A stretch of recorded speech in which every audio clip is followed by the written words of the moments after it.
Hello दोस्तों, आज जो हमारा टॉपिक है डिस्कशन का वो है असेसमेंट ऑफ कोऑपरेटिव सोसाइटीज़। आज के इस टॉपिक में मैं आपको बताऊंगा कि कोऑपरेटिव सोसाइटी की टैक्सेबल इनकम कैसे निकाली जाती है और कोऑपरेटिव सोसाइटी के ऊपर कौन से टैक्स रेट्स अप्लीकेबल होते हैं। सबसे पहले कोऑपरेटिव सोसाइटी क्या होती है? तो cooperative society means a cooperative society registered under the Cooperative Societies Act 1912 or any other state law। तो section 2 close 19 of income tax act 1961, section 2 close 19 income tax act 1961 का ये कहता है कि कोऑपरेटिव सोसाइटी मतलब कोई भी एंटिटी, कोऑपरेटिव सोसाइटी जो रजिस्टर्ड है कोऑपरेटिव सोसाइटी एक्ट 1912 या फिर किसी अदर स्टेट लॉ में रजिस्टर्ड है। उसके बाद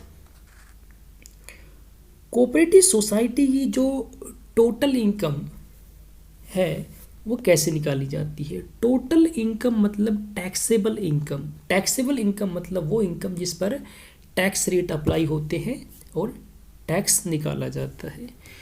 तो computation of total income of cooperative society, सबसे पहले हम निकालते हैं ग्रोस टोटल इनकम।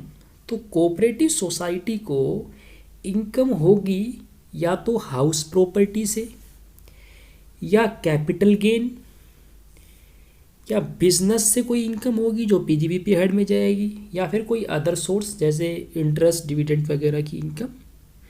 तो या तो हाउस प्रॉपर्टी से इनकम होगी, या फिर कैपिटल गेन, या बिजनेस, या फिर अदर सोर्स से। और कोऑपरेटिव सोसाइटी को जो सबसे इम्पोर्टेंट डिडक्शन मिलती है उसकी इनकम से वो है एटीपी की deduction under section ATP. Section ATP जो है is the most important section for cooperative society, क्योंकि कोऑपरेटिव सोसाइटी को सबसे बड़ी जो डिडक्शन मिलती है वो एटीपी के तहत ही मिलती है। लेकिन इसका मतलब ये नहीं कि एटीपी के अलावा उसको कोई डिडक्शन नहीं मिलती, इसके अलावा भी इनको डिडक्शन मिलती है एटीजी, एटीआई, आईबी एट्सेट्रा। लेकिन एटीपी बहुत इंपॉर्टेंट डिडक्शन होती है जो स्पेशली कोऑपरेटिव सोसाइटी को ही मिलती है। अगर कोई कोऑपरेटिव सोसाइटी को इनकम होती है from the following specified activities, मतलब कोई भी कोऑपरेटिव सोसाइटी जो इन फॉलोइंग जो मैंने ये लिस्ट बनाई हुई है ये स्पेसिफाइड एक्टिविटीज़ है, स्पेसिफाइड बिजनेस एक्टिविटीज़ कह सकते हो आप। अगर इन स्पेसिफाइड बिजनेस एक्टिविटीज़ से कोऑपरेटिव सोसाइटी को इनकम होती है तो वो इनकम 100% डिडक्टेबल है, मतलब जितनी इनकम होगी उतने की डिडक्शन मिल जाएगी सेक्शन 80P के अंदर। सबसे पहले बैंकिंग बिजनेस, अगर कोई कोऑपरेटिव सोसाइटी कोई बैंकिंग बिजनेस करती है या क्रेडिट फैसिलिटी प्रोवाइड करती है अपने ही मेंबर्स को, मतलब लोन दे दिया और उस लोन से जो भी ब्याज चार्ज करता है कोऑपरेटिव सोसाइटी, वो पूरा जो ब्याज इनकम होगी कोऑपरेटिव सोसाइटी के लिए पूरी की पूरी उसकी डिडक्शन मिल जाएगी कोऑपरेटिव सोसाइटी को। पहले मैंने बताया आपको बैंकिंग बिजनेस से कोई इनकम होती है या कोई क्रेडिट फैसिलिटी जैसे लोन दे दिया मेंबर्स तो उससे इनकम, इंटरेस्ट की इनकम आएगी, तो ये पूरी इनकम क्या है, डिडक्टेबल है, डिडक्शन मिल जाएगी कोऑपरेटिव सोसाइटी को। कोऑपरेटिव बैंक को डिडक्शन नहीं मिलेगी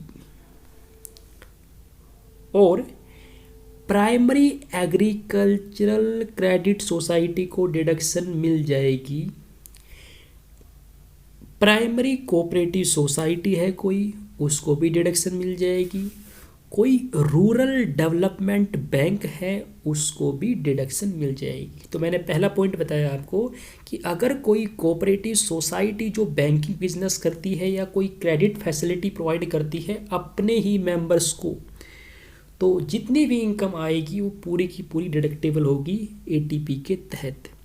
लेकिन मैंने आपको बताया कि कोऑपरेटिव बैंक्स की इनकम यहाँ पर कवर नहीं है, यानी कोऑपरेटिव बैंक्स को कोई डिडक्शन नहीं मिलेगी। लेकिन हाँ, प्राइमरी एग्रीकल्चर क्रेडिट सोसाइटी है तो उसको डिडक्शन मिल जाएगी, प्राइमरी कोऑपरेटिव सोसाइटी है तो उसको डिडक्शन मिल जाएगी, और रूरल डेवलपमेंट बैंक है तो उसको डिडक्शन मिल जाएगी। उसके बाद कॉटेज इंडस्ट्री, जैसे आप देखते हो गाँव में जो माताएं बहनें जो घरों में जैसे पापड़ बनाना, अचार बनाना, तो उनकी सप्लाई करती है कंपनीज वगैरह में, तो वो उनको बोलते हैं कॉटेज इंडस्ट्री, छोटे कुटीर उद्योग जो अपने घरों में ही किए जाते हैं। तो उससे कोई इनकम आएगी तो वो भी डिडक्टेबल है, 100% जितनी इनकम आएगी उसकी छूट मिल जाएगी। उसके बाद परचेज ऑफ एग्रीकल्चरल इम्प्लीमेंट्स, अगर कोई एग्रीकल्चरल इम्प्लीमेंट्स जो है वो लिए जाते हैं किसी कोऑपरेटिव सोसाइटी द्वारा। एग्रीकल्चरल इम्प्लीमेंट्स मतलब जैसे आपने सुना होगा थ्रेसर, एक्सेस जो कुल्हाड़ी वगैरह होती है, फावड़ा, कल्टीवेटर्स, ये सब क्या है? एग्रीकल्चरल इम्प्लीमेंट्स है। सीड्स, लाइव स्टॉक जैसे एनिमलों, काउ, सीप्स और other articles. Intent for agriculture, किस पर्पज़ के लिए? एग्रीकल्चर के लिए एग्रीकल्चर इम्प्लीमेंट्स परचेज किए जाते हैं, seeds, livestock, other article purchase किए जाते हैं एग्रीकल्चर को प्रोड्यूस करने के लिए, for the purpose of supplying them to its members, अपने ही मेंबर्स को सप्लाई करने के लिए। तो जो भी उससे इनकम आएगी वो पूरी की पूरी डिडक्टेबल होगी, 100% कोऑपरेटिव सोसाइटी को उसकी डिडक्शन मिल जाएगी। उसके बाद अगर कोई कोऑपरेटिव सोसाइटी एग्रीकल्चरल प्रोड्यूस जो उसके मेंबर्स के द्वारा ग्रो हुए हैं, यानी कोऑपरेटिव सोसाइटी का कोई मेंबर है वो एग्रीकल्चर प्रोड्यूस कर रहा है, ग्रो कर रहा है और उसकी मार्केटिंग करती है कोऑपरेटिव सोसाइटी, तो उस मार्केटिंग से जो भी इनकम आएगी वो भी इनकम पूरी की पूरी डिडक्टेबल होगी अंडर सेक्शन 80P के तहत। उसके बाद बोला कि कोई प्रोसेसिंग की जाती है विदाउट एड ऑफ पावर, यानी without consumption of elasticity of the agriculture produce of its members, यानी कोई कोऑपरेटिव सोसाइटी एग्रीकल्चर प्रोड्यूस को फर्दर प्रोसेसिंग करती है बिना इलेक्ट्रिसिटी कंजम किए है, मतलब बिना बिजली का यूज किए हुए, तो जो भी उससे इनकम आएगी पूरी की पूरी वो डिडक्टेबल होगी, 100% डिडक्टेबल होगी अंडर सेक्शन 80P के तहत। उसके बाद बोला collective disposal of the labour of its members. कई बार देखो कोऑपरेटिव सोसाइटी को किसी कंपनी से कॉन्ट्रैक्ट मिल जाता है आउटसोर्सिंग का, तो जो कोऑपरेटिव सोसाइटी होती है क्या करती है, अपने ही मेंबर्स को आउटसोर्स कर देती है किसी और कंसर्न को, और उसके बदले वो कमीशन चार्ज करती है। तो जो कमीशन जो चार्ज करेगी कोऑपरेटिव सोसाइटी वो उसके लिए इनकम है। तो collective disposal of the labour of its member, यानी जब भी ये अपने मेंबर्स को आउटसोर्स करते हैं किसी कंसर्न को, किसी कंपनी को, उसके बदले कमीशन चार्ज करेंगे, तो वो जो कमीशन की इनकम आएगी वो भी 100% डिडक्टेबल होगी अंडर सेक्शन 80P के तहत। उसके बाद बोला कोई फिशिंग या अलाइड एक्टिविटी जैसे मछली पकड़ना, तो उसको क्योरिंग करना, उसका प्रोसेसिंग करना, उसको स्टोर करना, रखना, उसकी मार्केटिंग करना, या कोई मटेरियल परचेस करना, जैसे इक्विपमेंट, जैसे आप देखते हो मछली पकड़ने के लिए एक लंबी सी रोड होती है जिसको हम बोलते हैं फिशिंग रोड, उस रोड के नीचे एक रील लगी होती है, तो ये इक्विपमेंट परचेस करती है for the purpose of supplying to its member, अपने ही मेंबर्स को सप्लाई करने के लिए। तो जो भी इनकम आएगी अपने ही मेंबर को जब सप्लाई करेगी तो उसे कुछ चार्ज करेगी, तो जो भी इनकम आती है फिशिंग अलाइड एक्टिविटीज़ से वो भी पूरी इनकम कोऑपरेटिव सोसाइटी को उसकी डिडक्शन मिल जाएगी अंडर सेक्शन 80P के तहत। उसके बाद मैंने जो आपको पॉइंट बताए हैं एफ और जी, एफ में मैंने बताया आपको कि collective disposal of the labour of its member, जब कोई कोऑपरेटिव सोसाइटी अपने ही मेंबर्स को आउटसोर्स करती है किसी कंपनी को, उसके बदले कमीशन चार्ज करती है, तो जो कमीशन जो इनकम आएगी वो भी डिडक्टेबल होती है कोऑपरेटिव सोसाइटी के हाथ में अंडर सेक्शन 80P के तहत। उसके बाद जो जी पॉइंट बताया मैंने आपको बताया है फिशिंग और अलाइड एक्टिविटी से कोई इनकम आती है तो वो 100% डिडक्टेबल होती है, लेकिन उसमें एक कंडीशन लगा दी कि अगर वो कोऑपरेटिव सोसाइटी अपने बायलॉज, यानी देखो कोऑपरेटिव सोसाइटी का कोई डिड तो होती नहीं, उनका अपना एक बायलॉज होता है, तो उन बायलॉज में कुछ बातें लिखी होती है कोऑपरेटिव सोसाइटी की। तो बोला कि अगर कोई कोऑपरेटिव सोसाइटी जो एफ और जी में कवर होती है, मतलब collective disposal of labour of its member, कोई फिशिंग या अलाइड एक्टिविटीज़ करती है, अगर ये कोऑपरेटिव सोसाइटी रेस्ट्रिक्ट कर देती है वोटिंग राइट के लिए मेंबर्स को, ऐसे मेंबर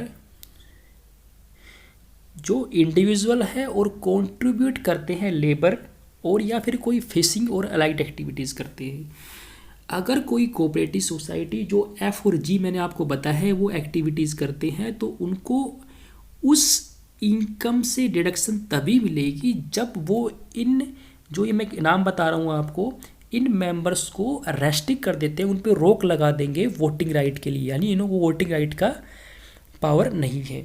वो मेंबर कौन कौन से हैं? सबसे पहले इंडिविजुअल जो कंट्रीब्यूट करता है एज लेबर या कोई फिशिंग या अलाइड एक्टिविटीज़ करता है, उस मेंबर को ऊपर वोटिंग राइट के लिए उनको रेस्ट्रिक्ट कर दिया, उन पर प्रतिबंध लगा दिया वोटिंग राइट के लिए। उसके अलावा कोई cooperative credit society which provide financial assistant to the society, यानी कोई कोऑपरेटिव सोसाइटी जिसको फाइनेंशियल असिस्टेंट दी जा रही है सोसाइटी द्वारा, तो उसको भी रेस्ट्रिक्ट कर दिया है वोटिंग राइट के लिए। कोई स्टेट गवर्नमेंट अगर मेंबर है कोऑपरेटिव सोसाइटी का तो उसको भी वोटिंग के लिए रेस्ट्रिक्ट कर दिया। अगर ये इन तीनों को रेस्ट्रिक्ट कर देते, उस पर रोक लगा देते हैं वोटिंग राइट के लिए, तभी डिडक्शन मिलेगी उस कोऑपरेटिव सोसाइटी को जो एफ और जी में कवर होता है। उसके बाद अगर कोई प्राइमरी कोऑपरेटिव सोसाइटी है, अगर कोई प्राइमरी कोऑपरेटिव सोसाइटी है और वो सप्लाई करती है milk, oil seed, fruits, vegetables जो इसके मेंबर्स ने ही ग्रो किया है, मेंबर्स ने उगाया है, उसको ही सप्लाई करती है किसी फेडरल कोऑपरेटिव सोसाइटी को जिसका बिजनेस सप्लाई करना है मिल्क, ऑयल सीड्स, फ्रूट्स और वेजिटेबल्स, या किसी गवर्नमेंट या लोकल अथॉरिटी को सप्लाई करती है, या किसी गवर्नमेंट कंपनी या कोई स्टैच्यू कॉरपोरेशंस को सप्लाई करते हैं जो सप्लाई करते हैं milk, oil seeds, fruits, vegetables, मतलब जो यही काम करते हैं। तो मैंने आपको बताया कि कोई प्राइमरी कोऑपरेटिव सोसाइटी अगर सप्लाई करती है milk, oil seeds, fruits, vegetables जो इसके मेंबर ने ग्रो किए हैं, वो किसको सप्लाई कर रहे हैं? किसी फेडरल कोऑपरेटिव सोसाइटी को। और फेडरल कोऑपरेटिव सोसाइटी का बिजनेस भी क्या है? Milk, oil seeds, fruits, vegetables provide supply करना। या किसी गवर्नमेंट या लोकल अथॉरिटी को सप्लाई करती है कोऑपरेटिव सोसाइटी, या किसी गवर्नमेंट कंपनी या कॉरपोरेशंस जो कि इसी एक्टिविटीज़ में इन्वॉल्व है उनको सप्लाई करते हैं। तो जो भी उससे इनकम आएगी 100% वो सेक्शन 80P के तहत डिडक्टेबल होगी। इसके अलावा कोऑपरेटिव सोसाइटी को और भी डिडक्शन मिलती है। अगर कोई कोऑपरेटिव सोसाइटी स्पेसिफाइड एक्टिविटी के अलावा कोई अदर एक्टिविटीज़ करती है, क्योंकि स्पेसिफाइड एक्टिविटी करेगी तो 100% डिडक्शन मिल जाएगी। अगर अदर देन स्पेसिफाइड एक्टिविटीज़ है उससे कोई इनकम आती है तो उसमें भी डिडक्शन मिल जाएगी, लेकिन उसमें कुछ लिमिट लगा रखी कि इतनी आपको मिलेगी, उस पर कैप लगा दिया। तो अगर कोई कंज्यूमर कोऑपरेटिव सोसाइटी है तो उसको 1 लाख रुपए की डिडक्शन मिलेगी अगर वो अदर देन स्पेसिफाइड एक्टिविटीज़ करती है। मतलब अगर स्पेसिफाइड एक्टिविटीज़ करेगा तो नो डाउट 100% डिडक्शन मिल जाएगी 80P के तहत। लेकिन अगर अदर देन स्पेसिफाइड एक्टिविटीज़ से कोई इनकम आती है और वो कंज्यूमर कोऑपरेटिव सोसाइटी है तो उसको 1 लाख रुपए की डिडक्शन मिल जाएगी। कंज्यूमर कोऑपरेटिव सोसाइटी का मतलब होता है society which is for the benefit of the consumers, जो कंज्यूमर्स के बेनिफिट के लिए होती है। कोई अदर कोऑपरेटिव सोसाइटी है तो उसको 50,000 की डिडक्शन मिलेगी।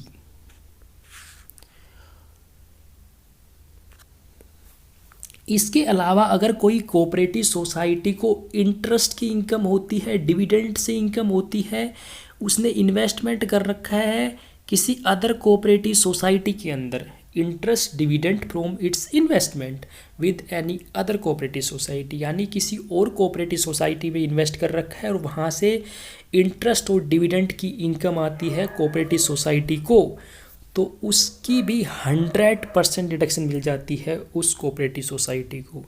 इसके अलावा अगर कोऑपरेटिव सोसाइटी के पास कोई गोडाउन है, कोई वेयर हाउस है, उसको लेट आउट कर देते हैं, किराए पे दे देते हैं, स्टोर करने के लिए, प्रोसेसिंग करने के लिए और मार्केटिंग करने के लिए कमोडिटीज़ का, तो जो भी इनकम आएगी उस गोडाउन वेयर हाउस से वो भी 100% डिडक्टेबल होगी अंडर सेक्शन 80P के तहत।